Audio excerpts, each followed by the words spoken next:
What's going on, boys and girls? Welcome back to another Echocalypse video. Check this out. My first time ever getting an S. I don't even know what I'm getting here. Oh, hey, this is actually not bad at all. I will absolutely take that. I just opened up a regular one and I got that. So that's a hell of a way to start. Okay, not the point of the video though. Today I want to talk about Gryph. Back to Gryph. I want to do a little bit of conversation because this is a unit that has come out and pretty much kind of shaken the meta a lot, right? But it's only shaken the meta quite a bit with a certain type of player. So I want to kind of discuss Gryph overall from a free-to-play perspective to a pay-to-win perspective. Now, I'm only talking about this because I'm a free-to-play player. I have Gryph, I've used Gryph, and I can tell you she is phenomenal as a survival character, but she doesn't fulfill her role as a counter DPS quite yet because you need quite a few stars. Now, I've talked to all my whale friends who have quite a bit, and they have a maxed out Gryph. So I've asked them to do me a favor. Can you put Gryph against another whale, and if your Gryph is stronger, see what happens? Does she counter with a block, and does she one-shot units? And the answer was pretty straightforward, and that answer was absolutely, that is exactly what happened. So because Gryph has the ability to counter with a massive amount of damage, and just does damage, insane damage, as with her special, she is definitely a meta character when it comes down to fighting against whale versus whale, whale versus dolphin, whale versus free to play, right? So it's to the point where, like, is Gryph worth having for everybody? So let's kind of do a breakdown, okay? Also want to talk about something else real quick while we're on the topic of characters.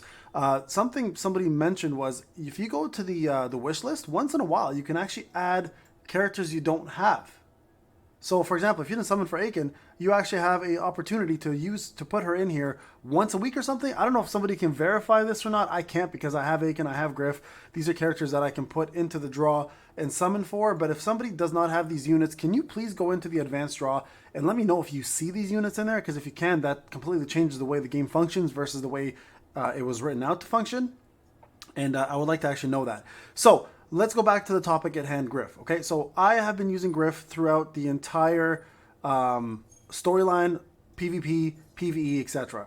For me personally, Gryph doesn't do enough damage at the moment to kind of make her, like I said, at full potential. Plus, not to mention, I don't have all the links. Like, I don't have Firentia, I don't have Rayon, and I won't be getting Rayon until she's a free-to-play player. I don't have Nephthys, so I'm missing quite a bit here in regards to damage and HP, etc. Right? I also don't have the full arm. I've only got the SR arm. And if you read the SR arm here, she additionally grants a shield to herself of 5% of max HP. Versus if you had the newer, like the SSR version of it. Let's just go to the SSR version real quick. You guys can see the example here. So here where is it? The Inferno. Here it is. Okay, arms preview. If you take a look, it's a little bit different. It's a 10% difference in the shield. That's a substantial amount of shielding that's missing from the arm, right? So if you guys can see here, the further you go up in the arm, the more power it gets. It goes all the way up to 30%, plus gives itself an attack increase of 30% as well. If you go back to the SR version of this arm, it's nowhere near that amount. So somebody I mentioned in my video that it's not that big of a difference. It really, really is. If you look at the difference, look at this, 15%, no attack power increase. There is a massive difference in the two. So getting the SSR arm and getting it duped is huge. Like, we're talking about, I mean, everybody knows it's big, but I want to show you guys how much bigger, right, it is compared to the SR version. So let's kind of talk about Gryph from a free-to-play perspective. So this is kind of the problem here, right? Number one, I've noticed Gryph has really horrible hit. For some reason, I miss almost all the time on my ultimate on one character in the row, or I miss with my regular active hit on one character. So it is nice. The true damage is great at 10%, but if you can see here, when you get to 4 stars, it does 129% versus 88%, and the damage goes up to 30% true damage, which is much, much higher than 10%, obviously, but still not a bad damage dealing move from the get-go, okay? Now, this is where things get crazy, right? The ultimate is what makes or breaks the difference between the two characters as well as the arm. So for a free-to-play player, we're kind of getting a little bit of a bonus. So we have the 247% of row of attack. Again, I miss very often, and I don't know why the hit rate is so low. Gryph gains Radiance, and Radiance gives her a 15% chance to block. When taking active attacks and triggering a block, she launches one normal attack up to 1 time per round.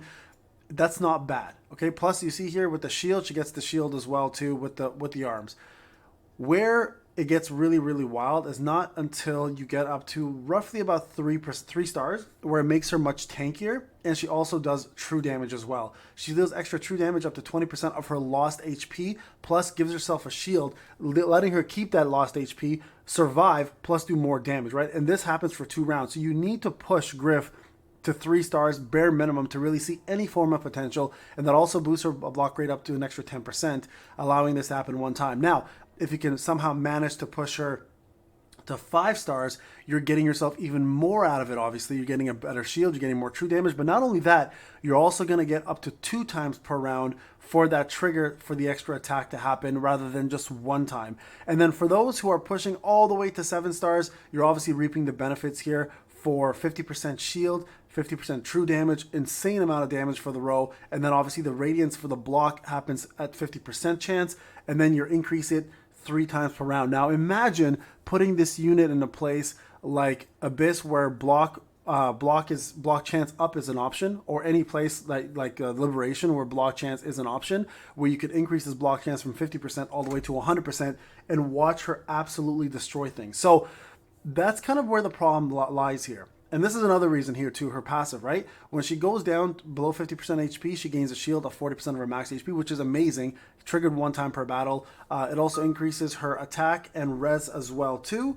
So these are all big things that are going to help her survive even more. Sorry guys, give me a sec here. But if you push her even further through the tiers, tier 4, right? Like I got tier 4 here for her. She gains 40% extra shield, etc. Now, on top of this, if you go to her organizational chart, you can see her atheism. Well, the first time she goes below 50%, not only is she getting a shield, but she's also going to get a attack buff as well too, which can last the entire fight up to 50% at 90. So a lot of people who are going to be whales are going to push this as far as possible. I'm missing Nightingale, so I don't have it, so I got to get this up, and I think that'll make a big difference. So all in all, guys, here's the truth about Gryph. For free-to-play players, you're not going to see her shine. You're not, unfortunately. It's just not going to happen unless you just started and you've pushed her now to 3 to 4 stars, and or 5 stars even if possible, if you got lucky at least, then you're going to really see a difference in Gryph.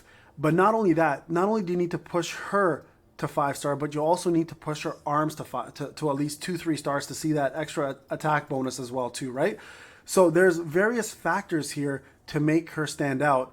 And unfortunately, as a free-to-play player, you probably aren't going to be seeing that anytime soon, unless, again, you've been saving up and she's the character you want to go for because you thought she was a burn unit, but instead she came out as a meta unit instead. So for those who are like wondering to summon for her or not, I'll be honest with you.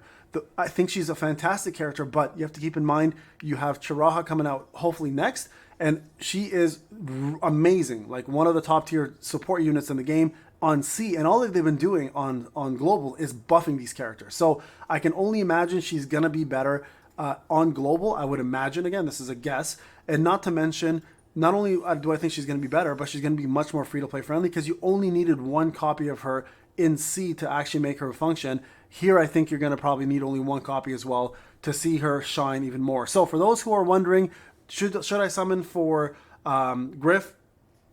The answer is up to you, but now you know the reasoning why you shouldn't if you are free to play. If you're looking for a massive DPS, you're not going to get that in Gryph as a free to play player. You're going to get a tanky unit that can do some damage here and there, but you're not going to see full potential for a very, very long time unless you're a whale. Then you see the meta that is out, that is Gryph, right? All right, guys, Payne, hope this kind of helped you figure out whether you want to answer or not, or whether you want to summon or not on Gryph. Anyways, thank you to my whale friends for providing me the information. And yeah, as a free to play player, absolutely don't need her, but I mean, if you have her, it's a bonus. All right, guys, talk to you in the next one.